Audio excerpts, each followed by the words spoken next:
Hey, welcome back. Since I looked into oil stocks again recently and some of you requested it, let's have a look into natural gas and LNG companies as well. I tried getting companies from different areas of the natural gas and LNG supply chain that would benefit from an increase in demand to get an idea about the broader industry. Not counting the pandemic and war, we see the price of natural gas fluctuate from below 2 to even more than 4 since 2010. We see the commodity still playing a key role in the energy mix, and it's very likely here to stay for a very long time, especially as coal would decrease. Now, unlike oil, the main reason why I really like natural gas is that it also has very long-term potential thanks to hydrogen. The thing with natural gas and hydrogen is that this is one source. We are currently basically doing the feasibility studies for a bunch more methods. Natural gas reforming is the most popular method today, but that's not really as green as you'd think. There is grey, blue and green hydrogen, the latter being emission-free, but that's not from natural gas. There is actually a fourth type that's newer and makes solid carbon instead of CO2.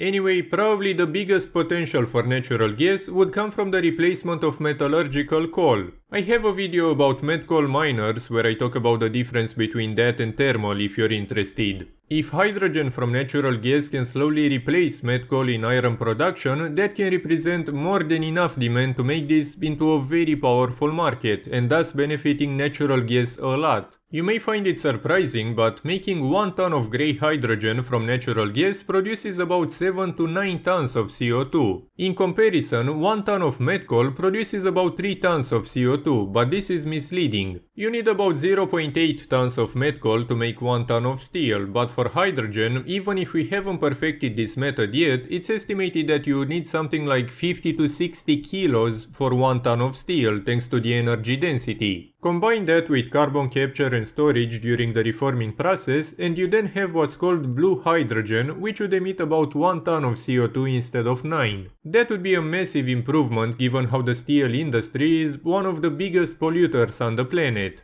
But will it be possible from a price point of view? If done right, not rushed and with government support, I think this could be possible. If you look at solar panels, onshore wind, batteries, we see how the cost fell by up to 90% in the past decade, so anything is possible. If the right people focused on emissions and the planet and stuff, which is wishful thinking, this shouldn't be impossible. There is also the emissions needed to produce the raw material itself, which is higher for natural gas than coal, but it varies depending on which method is used, plus the energy that carbon capture uses, but the conclusion is the same. And by the way, carbon capture, which would probably be mandatory, would likely be a massive industry in this case, so that would be another thing to look into. I think natural gas initially and then blue hydrogen have huge potential of being the transition for decades. But keep in mind that coal, iron and steel are dominated by China and soon India. The dynamics of these countries replacing met coal for hydrogen are impossible to predict. They can do it, especially with government subsidies, but will they want to even bother when met coal is so cheap for now? That's another thing. Still, the potential in Europe, US and the rest of the world beyond coal and steel shouldn't be ignored. One final thing that I don't remember if I mentioned in the oil company's video is that other than the obvious environmental issues, there is always this socio-political risk associated with working in developing countries.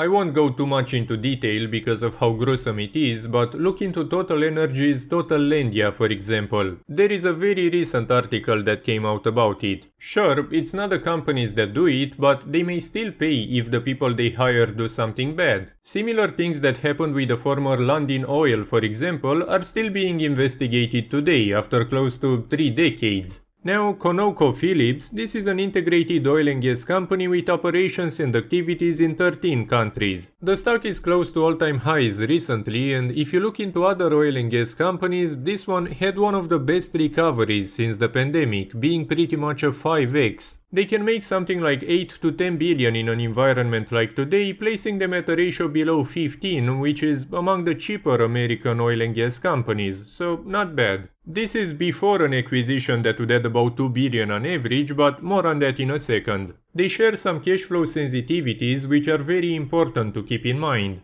We see for example how a $1 per barrel change in WTI prices represents about $125 million per year for the company. This is something to remember for any commodity company. They are basically a way to get leverage on the commodity plus dividends. We see them advancing in LNG with two recent deals in Belgium and Asia commencing in 2027, and overall they are positioned towards the future with a diverse energy mix, not only oil. Technically, no oil company is only oil, but how much they focus on gas is another thing. About half of the company's volume comes from gas and natural gas liquids, so there is a lot of exposure to these. Like a majority of oil companies, they recently had a big deal purchasing Marathon for about $22.5 billion, including the debt. That company can make about $2 billion in cash flows on average, so they got them for a relatively very good price in this market. If you look at Exxon or Chevron, which I talked about in the oil company's video, they paid much more for Pioneer and Hess, especially Chevron. That terrible Hess deal is actually a very big deterrent for me when it comes to Chevron. Phillips is doing the smart thing of using a higher valued stock to develop and create some value. Their stock is slightly more expensive than what they pay for Marathon if you look at what they can produce, so that's value from the start plus potential synergies. This company had some liquidity issues due to the current assets being well below the current liabilities and not having cash, but that doesn't matter anymore. What matters are the $17.4 billion in non-current assets minus the debt. With a bit over $11 billion in equity, they bought them for a price-to-book ratio of about 2x, which is kind of normal for American oil and gas companies. What's unfortunately wasted and could have been used to buy other companies if Marathon had a better management is that $9.4 billion in treasury stock.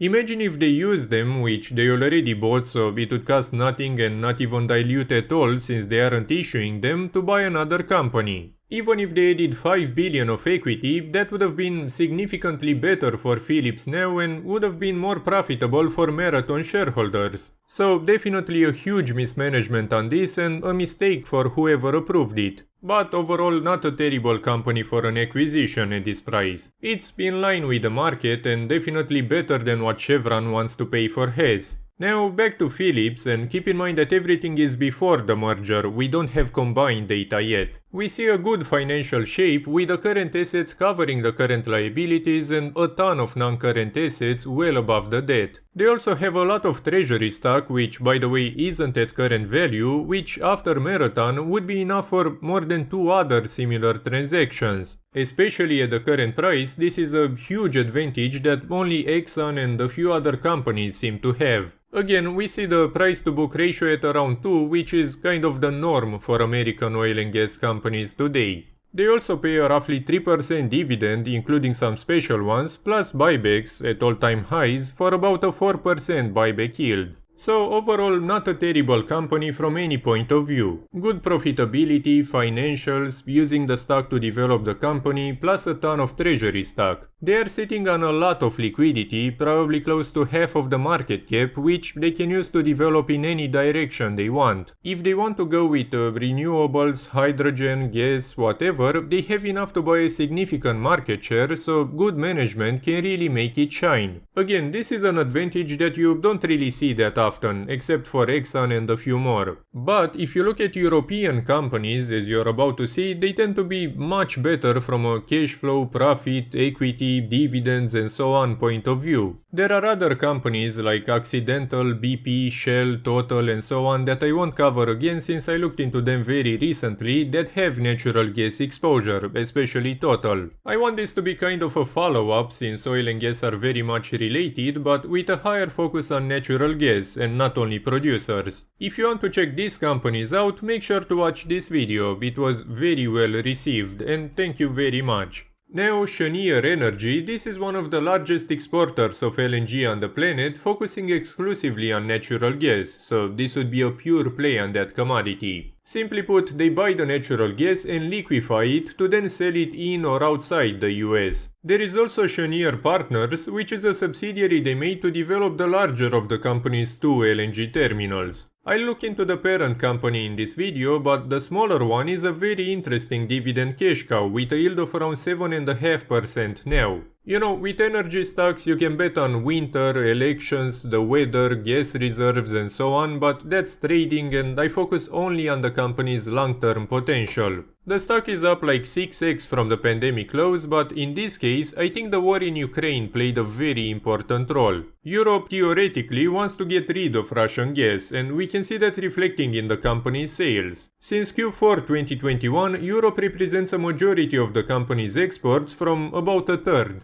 Especially now, with a very good influx of capital, they plan to develop both terminals quite significantly. They have a production capacity of about 45 million metric tons per year, planning another 10 million ton increase, which is about 60% complete. They can make about 3.5 billion in this environment, placing them at a ratio a bit above 10, which is not terrible, especially since, remember, this is after a 6x. Add another, let's say 20% from the capacity expansion plus lower capex and this actually becomes a very attractive ratio. They pay a small 1% dividend, but they do quite significant buybacks, again at all-time highs. Generally speaking, this is very common, especially for commodity stocks, but it's still a big mistake in my opinion. When the stock crashes, and I say when on purpose, not if, they will stop the buybacks because they won't have money for that in such an environment. Why not, I don't know, buy 5% treasury stocks or invest it or pay it as a special dividend or do anything else? Imagine if they had 2 billion for buybacks in 2021 when they didn't buy back anything. Back then, that was something like 15-20% of the company. Today, 15-20% of the company is worth like 6 to 8 billion, which could have been used to buy another company. In 2020 prices, this would have been double that much. There is no logic that would make this behavior make sense other than the management doing what other management teams do. You know, it's a commodity stock, they never just go up. We see any kind of economic issue leading to massive crashes, and right now oil and gas stocks in general don't really follow the commodity. The commodity and their profit fell significantly from the peak in 2022, but many of the stocks are at or close to all-time highs, well above the level from 2 years ago. This inevitably will revert, which is a reason why I currently don't invest in oil and gas, but finding good companies and being ready is very important. Financially, they are in a decent position, with the current assets barely covering the current liabilities and quite a bit of debt. They don't really have that much equity because the debt is pretty significant compared to the assets. We can see the subsidiaries combined having to repay something like 2-3 billion per year, which is not terrible but also not great and can be an issue in a bad environment. They also have some treasury stock that they can use to develop or as liquidity, so keep that in mind. But again, in a bad environment, the value can drop significantly, so if anything, this would be a good time to use it. This one is completely up to the management, but they actually have the balance sheet in mind in their plan. They have this 20x20 vision, which is a plan that shows the company's focus on developing the projects, increasing the buybacks and dividends quite significantly, and managing the balance sheet. Again, I'm not a fan of buybacks today, but they actually increased the target, so we are pretty opposite on that. But if they manage to develop as they plan and lower the capex a bit, everything should be sustainable, so this could be interesting at the right price. So overall, not the best company, but it's okay for what they offer. The price, however, is not that good. It's okay from a cash flow perspective, but I would want more equity from a company like this. Don't forget that pretty much any oil, gas, LNG and so on company makes good money in today's market, but that's not gonna be forever. But if they lower the debt as they plan and improve the business, this could be a good pick during a time with issues for LNG exposure.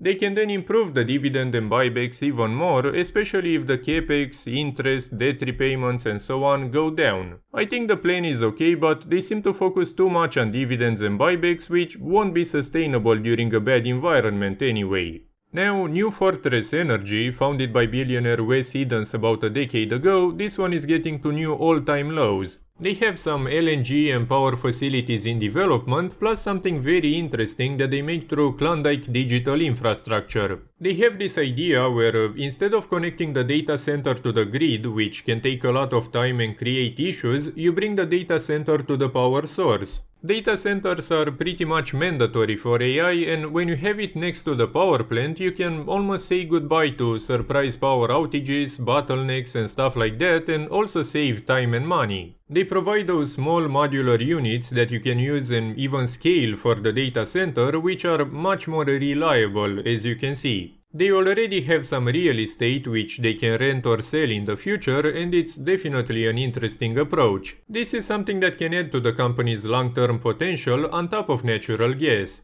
On a 2 billion market cap, the cash flows are more than minus 2 billion due to very high capex. However, this is a relatively new company. The IPO was like half a decade ago and the projects are like 90% complete and soon operational. The fast LNG terminal is only now operational, the one in Brazil is being improved and the one in Nicaragua will soon be operational as well. Then, when they have 3 projects fully operational almost at the same time and a massive reduction in capex, this can make a ton of money. They see even more than 900 million worth of cash flow that can be used to repay the debt next year depending on the price of gas. That for a 2 billion market cap when I'm recording this is extremely cheap, so this could easily be a multi-bagger. Financially, this is pretty much what you can expect, although the current assets aren't significantly below the current liabilities. What's very important here is that 6.3 billion in construction in progress, which again is pretty much the key behind this investment. However, even with all the debt and negative cash flow and stuff, there is 1.7 billion in equity on a 2 billion market cap, so that's actually quite attractive. So this can even be a potential acquisition target, especially now that the stock keeps reaching new lows. If you think about it, a company trading at 15x the cash flow could add a ton of value if they buy them, finish the projects and then reach a price to cash flow of 2 or 3. They plan to maintain the debt at about 4x the EBITDA by 2026, meaning an estimated roughly 5 billion, so less than today. They want to refinance about 2.5 billion and fix the debt schedule so that they have less pressure in some years. Right now, we see a lot of the debt due in 2025, 26 and 29.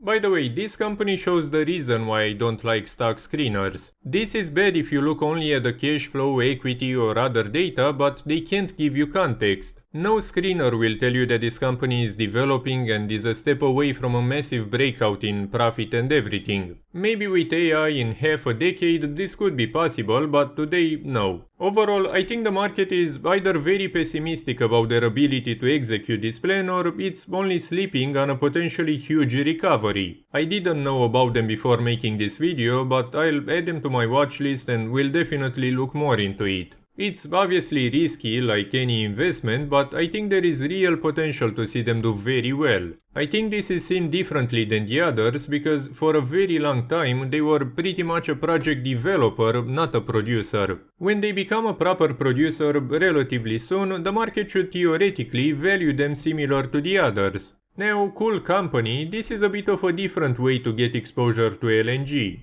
This is a company that will soon have a fleet of 13 LNG carriers which they lend in long-term contracts. This is very similar to a REIT as the company's revenue comes from rent that they collect from the assets and they pay very significant dividends, currently much better than a REIT. We can see a negative cash flow lately as the company will soon receive 2 new ships that they bought. So that by itself should be a close to 20% increase in revenue starting next year. Make, let's say, 150 to 200 million in cash flows, pay half as a dividend and the rest for debt repayments, and then add new ships over time and repeat the cycle. Add some potential share issuing if the price supports it, and you can see how this can develop quite well. Financially, they may have some liquidity issues because the current assets don't cover the current liabilities. However, they can refinance it or sell a few assets, of which they have quite a lot, significantly above the debt. There is about 826 million in equity on a 600 million market cap at the moment, so that's a low price to book ratio. For a company wanting to cut the middleman, for example, and own its own fleet, this can be a very cheap and potentially profitable way to buy it. So this has potential to be an acquisition target, especially if they keep falling, which can be kind of a safety net.